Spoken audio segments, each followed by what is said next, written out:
जय हनुमान गण गुण सागर जय कपिसति लोक उजागर राम दूत अतुलित बल धामा अंजनी पुत्र पवन सुत नामा महावीर विक्रम बजरंगी कुमति निबर सुमति के संगी कांचन बरन विराज सुबेसा कानन कुंडल कुंचित केसा हाथ वज्र और ध्वज विराजय काधे मूजे जनेऊ साजय शंकर सुबन केसरी नंदन तेज प्रताप महाजगबंदन विद्याबान गुणियति चातुर राम काज करिबेक आतिर। গুড মর্নিং সবাইকে, কেমন আছো সবাই? আশা করব সবাই ভালো আছো। যে যেখান থেকে আমাকে দেখছো, মানে আমার কাছের বন্ধু দূরের বন্ধু, সবাইকে অনেক অনেক ভালোবাসা আর অনেক অনেক শুভকামনা জানিয়ে ব্লগটা শুরু করছি। আর যেহেতু মঙ্গলবার, কেন জানি না মনটা চাইলো ব্লগের শুরুতে যখন ভয়েস ওভার দিতে গেলাম যে ঠিক আছে চলো আজকে হনুমান চালিসা দিয়েই শুরু করি। প্রতিদিন তো একভাবে শুরু করি, আজকে নয় একটু অন্যভাবেই শুরু করি। সেই জন্যই যতটুকু মুখস্থ ছিল সেইটুকু তোমাদের সাথে শেয়ার করে নিলাম। কাজ করতে করতে ভয়েস ওভারটা দিয়ে দিলাম। এগুলো হচ্ছে আগের দিনের বাসনগুলো, যেগুলো গোছানো হয়নি, সেগুলোকে গুছিয়ে টুছিয়ে রেখে কাজকর্ম শুরু হবে। এমনি এইদিকে আমার যা টুকটাক কাজ, মানে নিজেকে একটু ফ্রেশ করা বা একটা হোমিওপ্যাথি ওষুধ আছে 3টে স্টেপে খেতে হয়, সেইটা খাওয়া শুরু করা, এইগুলো সব শুরু করে দিয়েছি। আর যেহেতু নতুন তাক, স্টিলের তাক, যাতে জং না পড়ে যায়, সেই জন্য বাসনগুলোকে একটা কাপড় নিয়েছি, আমার একটা নাইটি ছেঁড়া, সেটা দিয়ে ভালো করে মুছে তুলে দিচ্ছি। নাইটি ছেঁড়া মানে এমন নয় যে নাইটিটা ছিঁড়ে নিয়ে চলে এসেছি, মানে ওইটা আমার এই ধরাধরির কাজেই ব্যবহৃত হয়।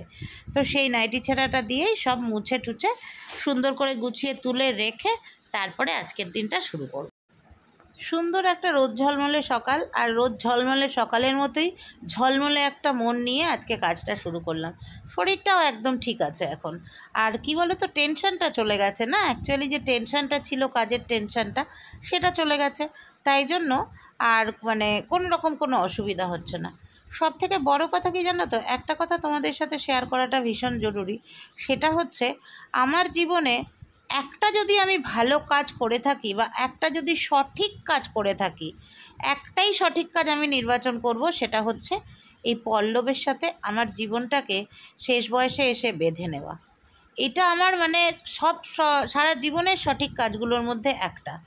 কেন আমি চাকরি ছেড়ে এসেছি, কেন আমি ছেলে মেয়ে ছেড়ে এসেছি, এটা নিয়ে সবার মনে অনেক প্রশ্ন। কারোর কোনো প্রশ্নের উত্তর দেওয়ার প্রয়োজনীয়তা আমি বোধ করি না, কিন্তু আমার বন্ধুদের জন্য আমি বলছি, এই রকম একটা মানুষকে পেলে না যে কোনো মানুষ কতটা সুখী হয়, শুধু যার পাশে মানুষটা থাকে সেই বুঝতে পারে, আর কিছুই না।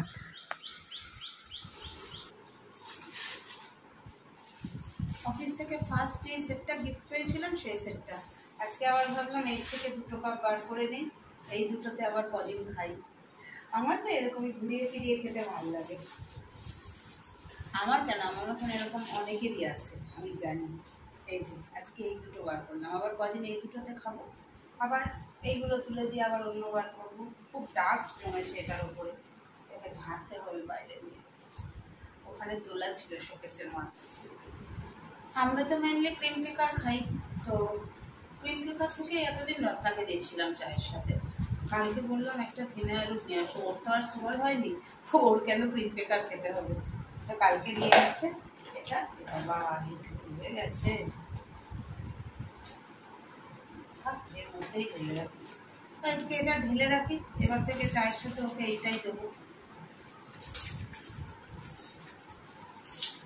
এমনিতে সপ্তাহে একটা করে, মানে 250 গ্রাম করে মুড়ি ওর হচ্ছে, যেহেতু ওকে আমি টিফিন দিতে পারি না মানে ওরা খায় না টিফিন, অ্যাকচুয়ালি খেতে চায় না। দাঁড়া 5টা নিয়ে আসে। কারণ কি, টিফিনটা খেতে গেলে ওদের অনেকটা সময় নষ্ট হয়, তো সেই জন্য ওরা টিফিনটা খেতে চায় না, টিফিনের বদলে মুড়ি নেয়। তো ঠিক আছে চলো মুড়ি দিয়ে দিই, রবিবার করে মুড়ি দিয়ে দিই। মাঝে একটা রবিবার আমরা ছিলাম না বলে এবার এই কালকে দিলাম, রবিবার দেওয়া হয়নি। রবিবার আমি ছিলাম না, পল্লবও ছিল না, তাই রবিবার দেওয়া হয়নি, কালকে দিলাম। একবারে 500 দিয়ে দিলাম হয়ে গেল। আর চায়ের সাথে রোজ বিস্কুট। চা অবশ্য আবার এক একদিন বলে খাবো না, এক একদিন খায়, ম্যাক্সিমাম দিন খায়, আবার কোনো দিন বলে যে না খাবো।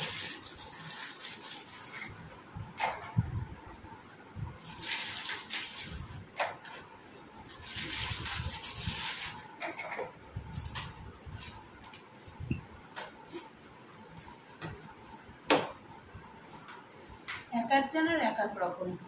আরেকজন আবার বললো ডাইজেস্টিভটা বার করে রাখতে, এই যে ডাইজেস্টিভটা আবার বার করে রাখলাম।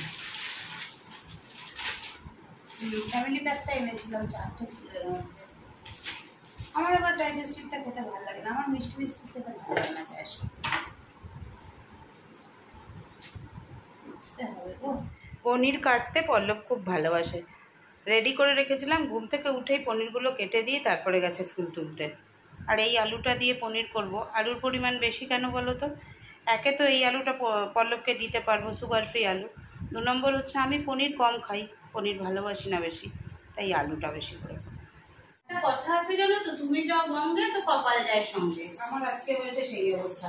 ভাবলাম এই কদিন এত তাড়াহুড়ো মান্থ এন্ড ইয়ার এন্ড গেল, আজকে একটু ধীরে সুস্থে একটু মানে সুন্দরভাবে একটু রিল্যাক্স করতে করতে কাজগুলো করে ধীরে সুস্থে বেরোবো। ভাবছিস এখন খবর দিল 8টা বাজতে 5, 8টাই বাজে, তখন খবর দিল রত্না আসবে না। ভাবছিস খবরটা দিয়েছে, এটার জন্যই ওর কাছে কৃতজ্ঞ যে না খবরটা দিয়েছে বলে।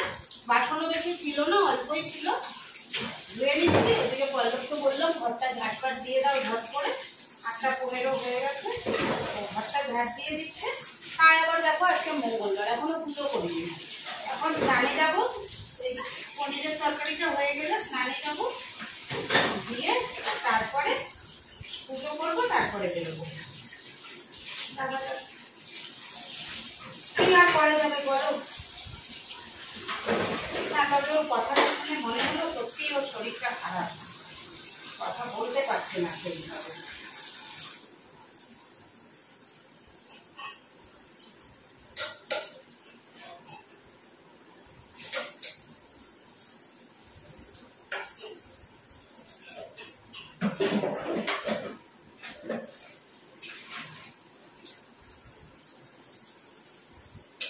তোমাকে বাটার দিয়ে টোস্ট করে গোলমরিচ দিয়ে দেবো। হ্যাঁ,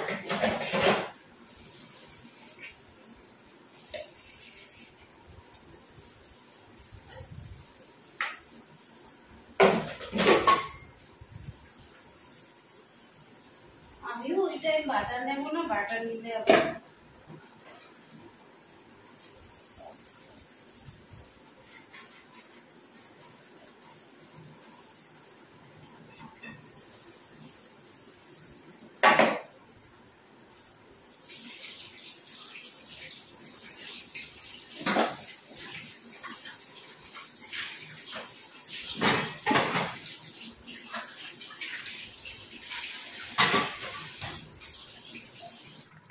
ব্যাস।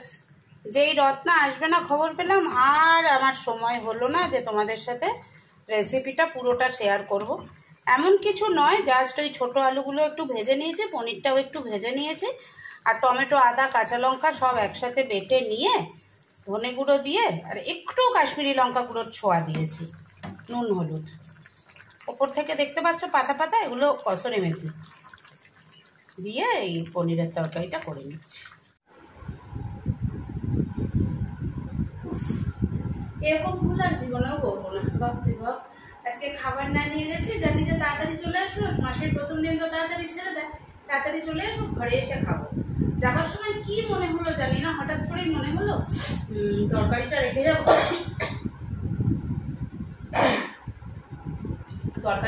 যাবো, আস্তে আস্তে কটা বাজবে, তাহলে এক কাজ করি তরকারিটা ফ্রিজে তুলে রেখে যাই। পনিরের তরকারিটা ফ্রিজে তুলে রেখে গেছিলাম।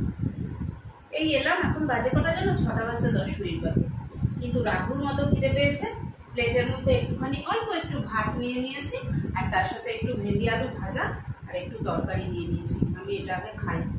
কি খেয়েছি শুনবে? সকালবেলা তো আমার জানো রোগ আছে, সকালে খিদে পায় না, সকালে সেরকম কিছু খাইনি। 1 পিস পাউরুটি খেয়ে গেছি, আর নিয়ে গেছিলাম একটা আপেল, আর ব্যাগে 1 প্যাকেট চিড়ে ভাজা ছিল, মানে ওটা থাকে। সেই চিড়ে ভাজাটা আর আপেলটা খেয়েছি সারাদিনে। এই এখন 6টার সময় একটু খেতে বসেছি।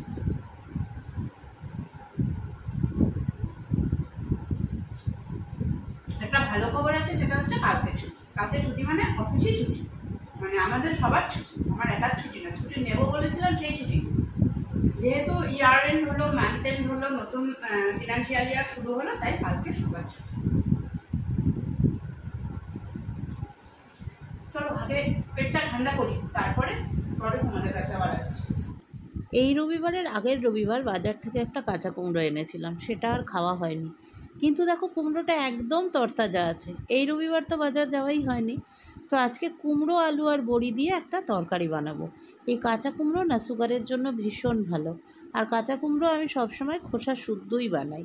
ছোট আলু, লাল আলুগুলো রয়ে গেছে, ওটাও দিয়ে দেবো। প্রথমে কড়াইতে তেল দেবো, তেল দিয়ে তার মধ্যে একটু কালো জিরে ফোড়ন দিয়ে, না প্রথমে বড়িগুলো ভেজে নেব, তারপরে কালো জিরে ফোড়ন দিয়ে কুমড়োটা দিয়ে দেবো। তারপরে কুমড়োটা একটু হয়ে আসলে সেদ্ধ করে রাখা আলু দেবো, আর নর্মাল যা মশলা দিই তাই দিয়েই করব। তখন যে কথাটা সকালবেলায় শুরু করেছিলাম সেটাই একটু কন্টিনিউয়েশন করি। বলছিলাম না, জীবনে আমি যে ভালো কাজগুলো করেছি তার মধ্যে সব থেকে বড় ভালো কাজটা হচ্ছে, যদি মনে করি একটাই ভালো কাজ করেছি, তাহলে সেই কাজটা হচ্ছে পল্লবকে আমার জীবনের সঙ্গে বেঁধে নেওয়া, বা পল্লবের জীবনের সঙ্গে আমি আমার জীবনটাকে বেঁধে দেওয়া। মানে প্রথমেই যদি পল্লবের সাথে আমার বিয়েটা হতো তাহলে সেটা হয়তো জানি না কেমন হতো, কিন্তু আমাদের এই বিয়েটা ভীষণভাবে দুজনের জন্যই দরকার ছিল, দুজনের জন্যই দরকার ছিল। মানে এই বয়সে এসে যে একটা আশ্রয়, যে একটা সহানুভূতি, যে একটা নিরাপত্তা, যে একটা যত্ন, সেটা এত সুন্দরভাবে কোনোদিন আমার সামনে, মুখের সামনে কেউ একটা, বাপের বাড়ির কথা আলাদা, তাছাড়া বলছি, মুখের সামনে জল ওষুধ কেউ এগিয়ে দেয়নি। আর এই মানুষটা আমি অসুস্থ হলে, আজকে বলে নয়, এর আগেও দেখেছো তোমরা, বলেছি তোমাদের, ওষুধ, জল, এটা মাথায় হাত বোলানো, মানে এই যে মাথায় হাত বোলানোটা, এই মাথায় হাত বোলানোটার মধ্যে যে কতটা পরম শান্তি থাকে সেটা বোঝার ক্ষমতা সকলের থাকে না। সেই পরম শান্তিটা পাওয়ার জন্যই কিন্তু শেষ বয়সে একটা মানুষ একজন সঙ্গী খোঁজে, সে পুরুষ হোক আর মহিলাই হোক। সঙ্গী খোঁজার পেছনে এই একটাই কারণ থাকে না, সবসময় সঙ্গী খোঁজার পেছনে বিছানা থাকে না, সবসময় সঙ্গী খোঁজার পেছনে সেক্স কাজ করে না। একটা মানুষ আর একটা মানুষের ভালোবাসা, নিরাপত্তা, সহানুভূতি, আর এই যে সুন্দর করে যত্ন করা, এইটার আশাতেই শেষ বয়সে আবার নতুন করে ঘর বাঁধে।